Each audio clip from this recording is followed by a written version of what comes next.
नमस्कार दोस्तों, मैं हूं आपकी अपनी फूडोथेरेपिस्ट चांदनी और मेरे यानी मुलेट किचन में आपका बहुत बहुत स्वागत है। तो आज मैं आपके लाई हूं एक ट्रेडिशनल इंडियन ब्रेकफास्ट की रेसिपी जो कि मेरे बच्चों की बहुत ही फेवरेट है और वो है पालक की पूरी और आलू की सब्जी। और हमारा आज का टॉपिक ऑफ डिस्कशन है नेक पेन यानी गर्दन का दर्द।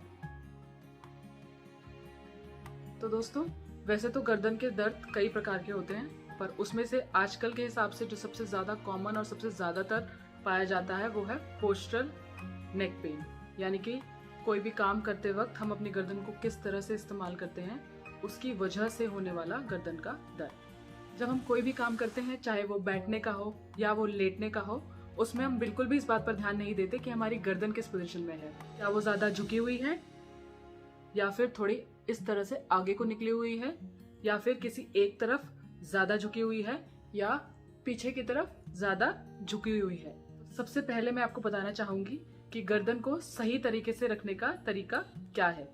जिस तरह से हम बैठते वक्त गर्दन को बिल्कुल सीधा रखते हैं, दोनों कंधों के बीच में ना इस तरह से आगे रखना है, ना इस तरह से पीछे रखना है, ना पीछे की तरफ झुकाना है, ना आगे की तरफ झुकाना है, ना दोनों साइड्स में हमें गर्दन को झुकाना है। दोनों कंधों के बीच में हमें एकदम गर्दन को सीधा रखना है। यही सही तरीका है अपनी गर्दन को रखने का, चाहे हम किसी भी प्रकार का काम क्यों ना कर रहे हैं। लेकिन दोस्तों, गर्दन को सीधा रखने से मेरा बिल्कुल भी ये मतलब नहीं है कि हर समय आप बिल्कुल अकड़ा के या अपनी गर्दन को इस तरह से टाइट रखें। नॉर्मली आप मूवमेंट कर सकते हैं, पर जहाँ प्रोलॉन्ग पोस्चर यानी जहाँ बहुत देर तक कोई भी काम करने की बात हो, तो वहाँ आपको कोशिश करनी है कि आप अपनी गर्दन को ज्यादा से ज्यादा सीधा ही रखें। क्योंकि अगर हम गलत पोजीशन में या पोस्चर में गर्दन को बहुत ज्यादा देर तक रखेंगे तो हमें गर्दन के दर्द की यानी नेक पेन की तकलीफ हो सकती है। गर्दन के दर्द के साथ आपको कुछ इस प्रकार की आमतौर पे तकलीफें भी हो सकती हैं, जैसे कि चक्कर आना, हाथों में झंझनाहट या सुनपन महसूस होना, हाथों में कमजोरी महसूस होना, कंधे में दर्द होना, कोहनी या कलाई में दर्द होना। तो ये जो सारे दर्द हैं, इनका कहीं ना कहीं कारण गर्दन से जुड़ा हुआ भी हो सकता है। गर्दन का दर्द आमतौर पर उन लोगों में पाया जाता है जो गर्दन झुकाकर अपना ज्यादातर काम करते हैं, जैसे कि जो लोग ज्यादा मोबाइल और कंप्यूटर का इस्तेमाल करते हैं उनमें, या फिर स्टूडेंट्स में यानी बच्चों में जो ज्यादा देर तक पढ़ाई का काम करते हैं, या फिर टेलर्स में जो कि गर्दन झुकाकर सिलाई और कढ़ाई का काम करते हैं। लेकिन आजकल के करंट सिनेरियो में गर्दन का दर्द होना एक बहुत ही आम बात हो चुकी है, क्योंकि आजकल के टाइम में हम बहुत ज्यादा सोशल मीडिया का इस्तेमाल करते हैं और जिसके लिए हमें गैजेट्स का इस्तेमाल करना पड़ता है, जैसे कि फ़ोन या फिर टैब या फिर लैपटॉप, जिसमें हम ज़्यादातर लगातार गर्दन झुकाकर ही काम करते हैं। और सबसे इम्पॉर्टेंट बात यह है कि जब हम रिलैक्स भी करते हैं, नॉर्मली अपने जो डेली रूटीन वाले काम है उनसे रिलैक्स भी करते हैं, तो हम उस समय पे भी अपना फ़ोन अपने पास रखते हैं और सोशल मीडिया को स्क्रॉल करते हुए ही रिलैक्स करते हैं, जो कि हमारे गर्दन के लिए बहुत ही खराब बात है। तो दोस्तों, अब मैं आपको दूंगी कुछ सिंपल एडवाइजेस और प्रिकॉशंस, जिसको फॉलो करने से अगर आपके गर्दन में दर्द है तो वो ठीक हो जाएगा, और अगर नहीं है तो आगे भी वो कभी नहीं होगा। तो आप इन प्रिकॉशंस को और इन सिंपल एडवाइजेस को जरूर फॉलो करें। सबसे पहले जिस बात का आपको सबसे ज्यादा ध्यान रखना है वो ये है कि आपको गर्दन झुकाने वाले काम कम से कम करने हैं। लेकिन इससे मेरा ये मतलब बिल्कुल भी नहीं है कि आप वो काम करना ही बंद कर दें। इसके लिए आपको क्या करना है, काम करने के तरीके को बदलना है। अगर आप फोन का इस्तेमाल करते हैं तो उसे गर्दन झुका के इस्तेमाल करने के बजाय इस तरह से मुंह के आगे रख के इस्तेमाल कर सकते हैं। और अगर आप लैपटॉप या कंप्यूटर का इस्तेमाल करते हैं तो उसकी जो स्क्रीन है वो आपके आई लेवल पे होनी चाहिए, इस तरह से सामने। और अगर आप स्टूडेंट हैं या पढ़ाई का ज्यादा काम करते हैं तो आपको एक बात का ध्यान रखना है कि जो आपका पढ़ाई का जो सर्फेस है वो थोड़ा सा इस तरह से स्लांटिंग हो, ताकि आपको आंखों के झुकाने से ही आपका काम बन जाए और आपको गर्दन झुका के पढ़ने की जरूरत ना पड़े। और इसी के साथ साथ जो एक और खास बात है वो ये है कि जब आप लंबे समय तक बैठ के पढ़ते हैं या कोई भी काम करते हैं तो उसमें बहुत ज़रूरी है कि आप हर 2 घंटे के बाद उठें और अपने आप को रिलैक्स करें। और रिलैक्स करने के दौरान जो नॉर्मल गर्दन की स्ट्रेचिंग और बैक की स्ट्रेचिंग एक्सरसाइज है उनको ज़रूर करें। और 5 मिनट के लिए थोड़ी सी फिजिकल एक्टिविटी यानी कि थोड़े से कुछ कदम चल लेना, अपने आप को स्ट्रेच करना, बैक को स्ट्रेच करना, गर्दन को स्ट्रेच करना जैसे छोटी छोटी एक्सरसाइजेस को करें। और दूसरी खास बात जो आमतौर पर हम बिल्कुल नज़रअंदाज करते हैं वो है सोते वक्त हमारी गर्दन की पोजीशन किस तरह से हो। तो दोस्तों, जब भी हम सोते हैं तो हमारी गर्दन की पोजीशन बिल्कुल वैसे ही होनी चाहिए, सीधी, जैसे कि बैठते या खड़े होते समय होती है। तो अगर आप सीधा सोना पसंद करते हैं तो मोटी तकिया का इस्तेमाल बिल्कुल भी ना करें। आप चाहे तो एक पतला तकिया गर्दन के नीचे इस्तेमाल कर सकते हैं, या फिर इस तरह से कोई तौलिए का गोला या फिर चादर का गोला बनाकर अपनी गर्दन के नीचे यहाँ पर रख सकते हैं। लेकिन अगर आप करवट से सोते हैं तो एक बात का आपको खास ध्यान रखना है कि करवट से सोते वक्त भी आपका जो सर और आपकी गर्दन है प्रॉपरली सपोर्टेड होनी चाहिए।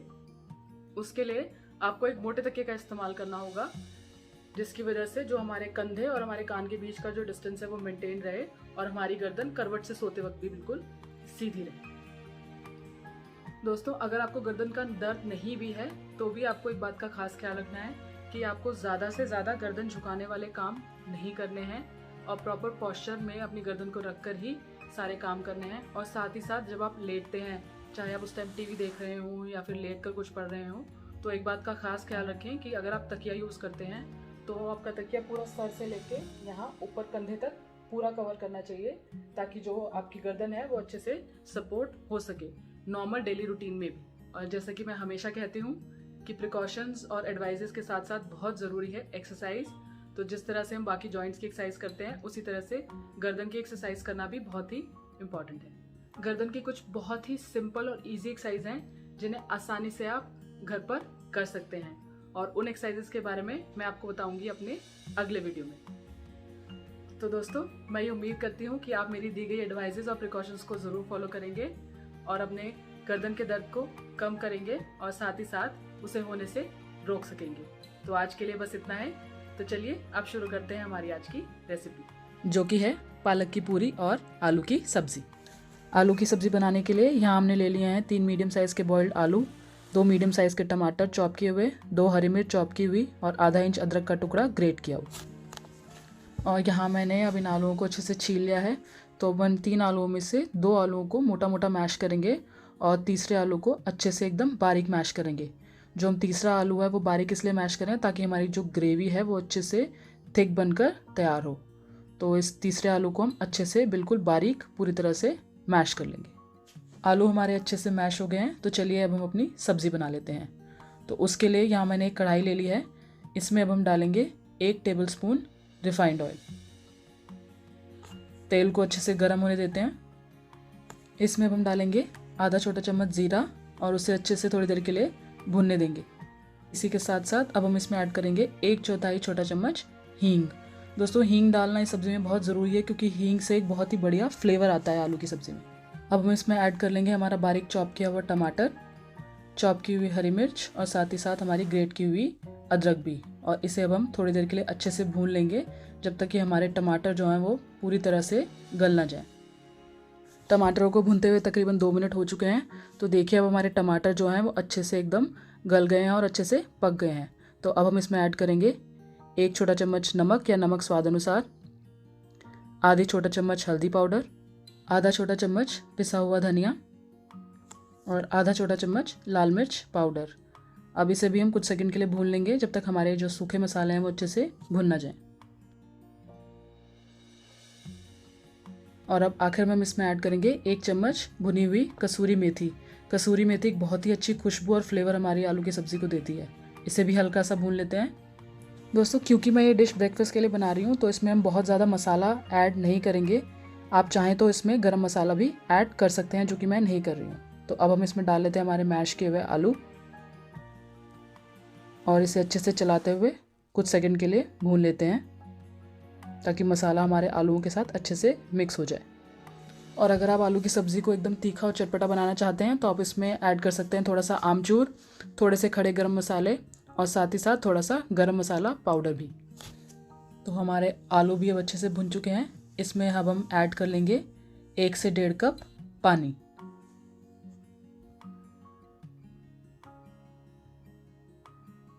और इसको एक बार और अच्छे से चला लेंगे ताकि आलू जो है वो पानी के साथ बिल्कुल अच्छे से मिक्स हो जाएं और जो आलू हमने अच्छे से मैश किया था वो पूरा पानी में ग्रेवी में घुल जाए। और अब हम अपनी सब्ज़ी को मीडियम फ्लेम पे 5 से 7 मिनट के लिए ढक के पका लेंगे। तो अब इसे ढक के 5 मिनट के लिए उबलने देते हैं। तो दोस्तों, 7 मिनट हो चुके हैं। चेक कर लेते हैं हमारी सब्ज़ी। देखिए कितनी खूबसूरती से बनकर हमारी सब्ज़ी तैयार हुई है। देखिए एकदम जो ग्रेवी है इसकी वो बिल्कुल थिक हो गई है क्योंकि इसमें हमने आलू जो मैश करके डाला था वो अच्छे से घुल गया है। अब हम गैस की फ्लेम को ऑफ कर देंगे और अब हमारी आलू की सब्ज़ी गर्मा गर्म बनकर बिल्कुल तैयार है पूड़ी के साथ सर्व करने के लिए। तो चलिए फिर अब पालक की पूरी तैयार कर लेते हैं। तो यहाँ मैंने ले लिया है तकरीबन 2 से ढाई कप आटा, गेहूं का आटा। इसमें अब हम ऐड करेंगे तकरीबन 250 ग्राम पालक को मैंने वॉश करके अच्छे से ग्राइंड कर लिया है। उस पेस्ट को अब हम आटे के अंदर डाल देंगे और इसी के साथ साथ हम इसमें डालेंगे 1 छोटा चम्मच रिफाइंड ऑयल और 1 छोटा चम्मच नमक या नमक स्वाद अनुसार। और इसी के साथ साथ अगर आप चाहें तो इसमें और मसाले भी ऐड कर सकते हैं, पर क्योंकि मैं ये बच्चों के लिए बना रही हूँ तो इसमें मैं ज़्यादा मसाले इसमें ऐड नहीं कर रही हूँ। आप इसमें चाहें तो लाल मिर्च, गरम मसाला, धनिया ये सब भी ऐड करके इसको स्पाइसी भी बना सकते हैं। तो अब हम इसे अच्छे से पालक को जो है वो आटे में अच्छे से मिक्स कर लेंगे और उसके बाद थोड़ा थोड़ा पानी ऐड करते हुए इसका एक सॉफ्ट डो बनाकर तैयार कर लेंगे। तो इस तरह से इसमें हम थोड़ा थोड़ा पानी डालते रहेंगे और इसे गूंथते रहेंगे। तो हमारा डो अब यहाँ बनकर तैयार है और अब हम इसे कम से कम आधे घंटे के लिए ढककर रेस्ट करने के लिए इसी तरह से रख देंगे। तो अब आधा घंटे बाद हमारा डो पूड़ी बनने के लिए बिल्कुल तैयार है। तो यहाँ मैंने एक छोटी लोई ले ली है, इसे हम पूरी की शेप में बेल लेंगे। इसमें आपको ध्यान रखना है, आपको ना ज़्यादा मोटा बेलना है ना ज़्यादा पतला। इसे हम 2 से 2.5 मिलीमीटर जितना मोटा बेल कर तैयार कर लेंगे। तो यहाँ हमारा तेल गर्म हो चुका है, इसमें अब हम अपनी पूड़ी को पकने के लिए डाल देंगे। इसको अच्छे से हल्का हल्का प्रेस करेंगे ताकि हमारी पूड़ी जो है अच्छे से फूल कर एकदम क्रिस्प बनकर तैयार हो। दोस्तों, पूड़ी बनाते हुए आपको एक बात का खास ध्यान रखना है कि जो तेल है वो पहले आपको अच्छे से गर्म कर लेना है और जिस टाइम आप पूड़ी बनाएं उस टाइम पे उसे मीडियम आंच पर रखें। इससे क्या होगा कि हमारी जो पूड़ी है वो जलेगी नहीं और अच्छे से क्रिस्प बनकर परफेक्टली तैयार होगी। तो देखिए हमारी पूरी एकदम तैयार है। इसे अब हम टिश्यू पेपर पे प्लेट में निकाल लेंगे और इसी तरह से हम अपनी बाकी की पूरियों को भी तैयार कर लेंगे। दोस्तों, एक तरफ तो जहाँ ज़्यादा गर्म तेल में पूड़ी जल जाती है, वहाँ अगर हमारा तेल ठंडा हो तो उससे क्या होता है, जो हमारी पूड़ी है वो बहुत ज़्यादा ऑयल एब्जॉर्ब करके एकदम ऑयली बन जाती है, तो वो बिल्कुल भी अच्छी नहीं लगती है। तो इसीलिए बहुत ज़रूरी है कि तेल आप अच्छे से गर्म करें और उसी के बाद ही उसमें पूड़ियों को अच्छे से फ्राई करें। तो हमारी पालक की पूड़ियाँ बनकर बिल्कुल तैयार हैं। आप भी इसे इसी तरह से बनाएं और गर्मा गर्म आलू की सब्ज़ी के साथ इसे सर्व करें और अपने फैमिली के साथ एंजॉय करें। और अब मुझे दीजिए इजाज़त, मैं हूँ आपकी अपनी फूड थेरेपिस्ट